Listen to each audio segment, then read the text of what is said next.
Growing up, my parents always taught me that you can do anything if you set your mind to it. And I believed them. Mostly.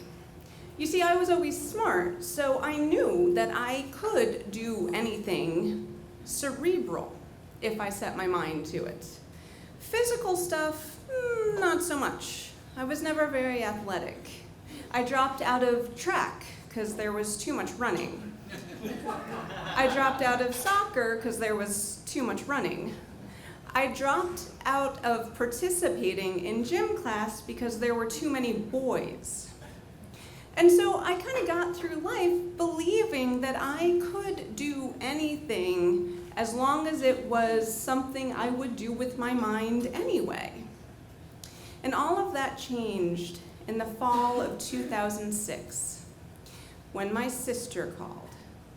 She said, "I have a great idea." Now, you guys don't know my sister the way I know my sister, and I will tell you, if she ever calls and says she has a great idea, you hang up the phone. But I was in the middle of a nasty divorce, and I was feeling kind of lonely and didn't really have anything better to do, so I said, uh-huh. She said, "Let's sign up to run the Phoenix Marathon together." No. I don't like running 1 mile. Why would I ever run more than that? "It'll be awesome. We could run together and talk. We'll be exercising and hanging out at the same time. And I bet you can meet some guys there." Well, I did need to get in shape so I can land me a new husband. And I figured this would be awesome because I could get in shape while landing me a new husband. So I agreed to sign up to train for the marathon with Team in Training. A few weeks later, my sister and I met at our first training run. These things started at 7 a.m. on a Saturday. That was my first sign that this was a bad decision. And then it turns out that our very first training run was 3 miles. How is that a training run? Like, you have to already be a runner to do 3 miles. So that was my second sign. But then when I showed up, I had the worst sign ever, because as I surveyed the landscape for potential mates, I realized it was 98% chicks. There was like no men there. Now, if I had thought about it for about 2 seconds, I would have realized guys don't need help training for a marathon, just like they don't need help with directions. But we were already there, so we did our 3-mile run.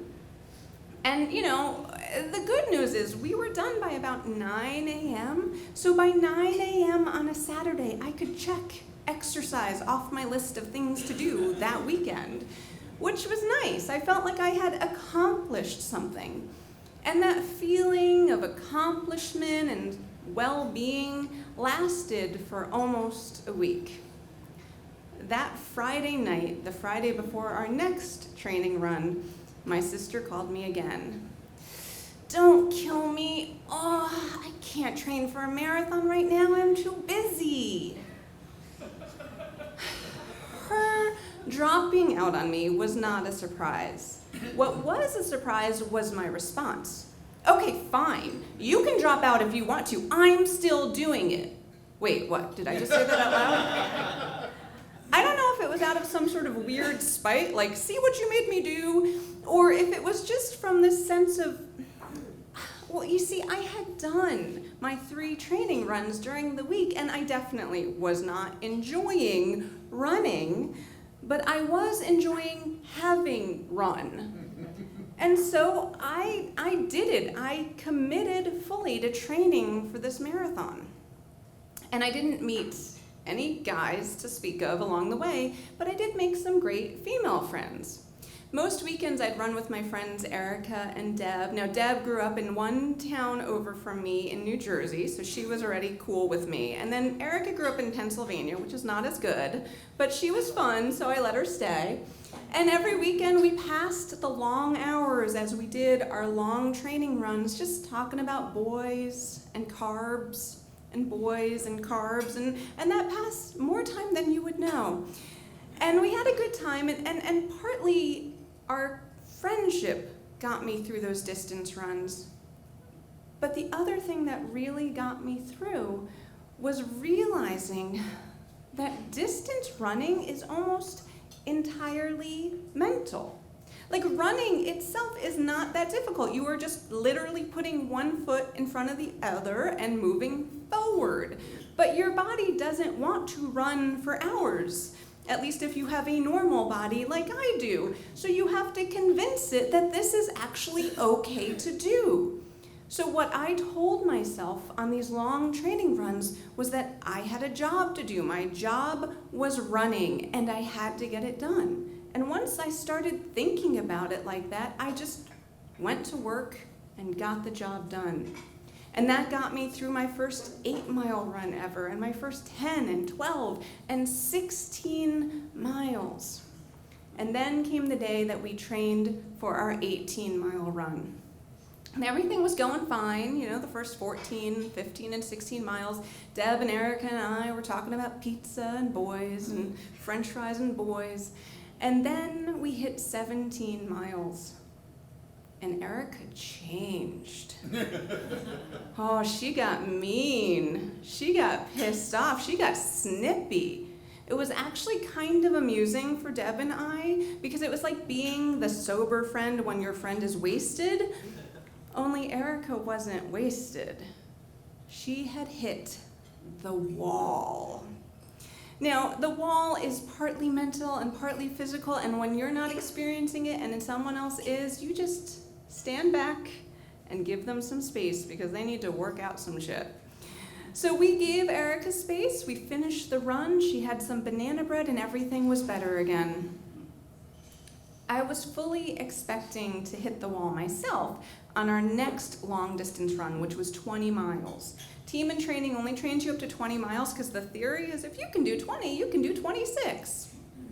I don't know how that works, but apparently they have a system. So we were gonna do one last long distance run before the actual marathon. And we were training during the winter, so this was February. And the morning of our 20-mile run, Mother Nature dumped about 2 feet of ice and snow on the ground.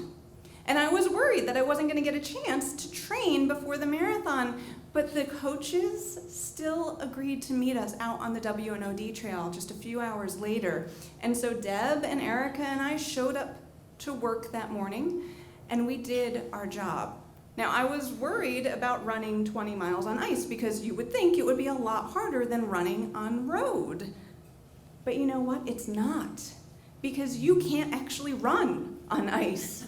So we just kind of skittered along, trying not to fall, going very slow. We finished 8 hours later. It was long, but it wasn't painful, and none of us hit any kind of a wall.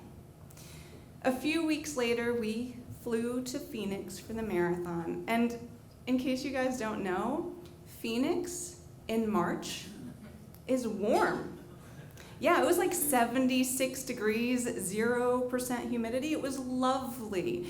And the morning of the race, normally you corral around 5:30, so it's always freezing cold. It was so warm, none of us even had to wear garbage bags that morning.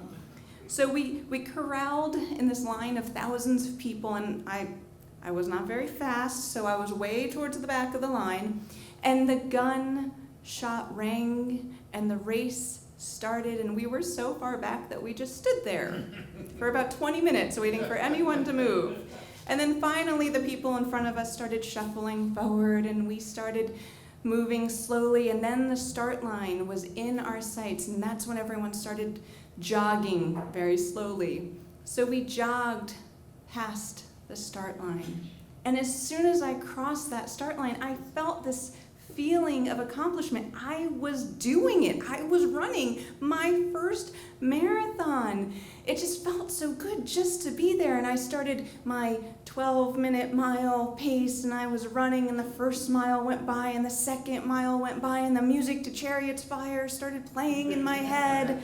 And I was feeling so good, and then I just face planted. I just tripped and fell down, and no, nobody stops for you. Even though we were corralled so far back that there was no chance any of these people would be in the top 1,000, they just jumped over me or shot me dirty looks as they ran around me. And that's when Erica took off. She's like, I got a marathon to run, see ya. And I just laid there feeling so defeated. I hadn't even made it to 3 miles, the distance of our first training run, before I failed and had to give up. But Deb just handed me some hand sanitizer and some Band-Aids, and she was just standing there like she expected me to get up. So I did. I got up and I started moving. And I put one foot in front of the other, and after 10 or so more miles, my knees didn't hurt anymore. Everything else did, but I was able to keep going. And we progressed as one does in a forward motion for the next, 15 miles. I mean, we kept going past 10 and past 15 and past 16 mile markers with nothing else to get in our way. But around 16 miles, I started feeling kind of nauseous and crampy and that kind of thing. And it was a bad experience, one I hadn't had in my training. And I kept thinking, this is not normal. This is not something I've experienced before, especially not at, only 16 miles. So there had to be something I was missing. And that's when I noticed all the salt crystals up and down my arms. It was so warm that I was sweating out and evaporating all the salt in my body. So I stopped at a tent, and they had salt packets there. They knew this was going to happen. And I downed some salt, and I took some with me, and I started feeling a lot better after that. But I still felt like things weren't right. I was a faster runner than Deb, and that was fine for training, but for the marathon, I needed to break away and run at my own pace. So I took off back up to that 11-minute mile that I was used to, and that worked great. And I got past 18 miles, and I got past 20 miles, and I was at 21 miles, the longest distance I had ever run. And that's when my mind betrayed me. I got angry, pissed off. It's fine when you're feeling good, when a woman in a baby stroller runs past you, pushing it, and it's fine when a guy with a walker runs past you, and it's fine when people in a parrot costume run past you as a cute little couple. But when you have hit the wall, that shit gets annoying. Oh, you think a marathon's like a joke, like you could just put on a costume and run. That's awesome. And I really wanted to be done with this stupid race. And I was so angry and so pissed off. And I knew in the back of my mind what was happening. I knew I hit the wall, but I couldn't stop that feeling. And there was this mental part, and then there was this physical part where it felt like I was moving through Jell-O all of a sudden, like there was an actual wall of Jell-O in front of me, which is disgusting. And I'd like to say that I experienced an epiphany, that I had this moment of like, you can do it, Jessica, just get out there and do it. But that's not what happened. You see, what happened is that I realized I had 2 choices. I could pull over and sit down and wait like 5 hours for the rest of the race to finish, or I could keep going the next 3 miles to the bus that would take me back to the hotel. So I was motivated by logic, and I continued to put one foot in front of the other, and that's how I made it through 22, 23, 24, 25, and finally to 26 miles. And you might think, I certainly did, that 26 miles is the end of a marathon. But it's not, because you have 0.2 miles left to go. So you pass that 26 mile marker and you're like, yes! And then you're like, shit! Because 0.2 miles is not very far, except when you've just run 26. But that's when the crowds got the thickest, and they were cheering and clapping and screaming, Jessica! Except, not really. But that's what I heard. That and the soundtrack to Chariots of Fire started playing again in my head, and so I kind of broke out into a really slow, ugly jog, but I did it. I crossed the finish line. And as soon as I did, that wall evaporated. It was like I had ripped my own personal ribbon. And I just started crying with relief for being done with the stupid race, and with this sense of achievement, and with the sincere belief that I can do anything if I set my mind to it.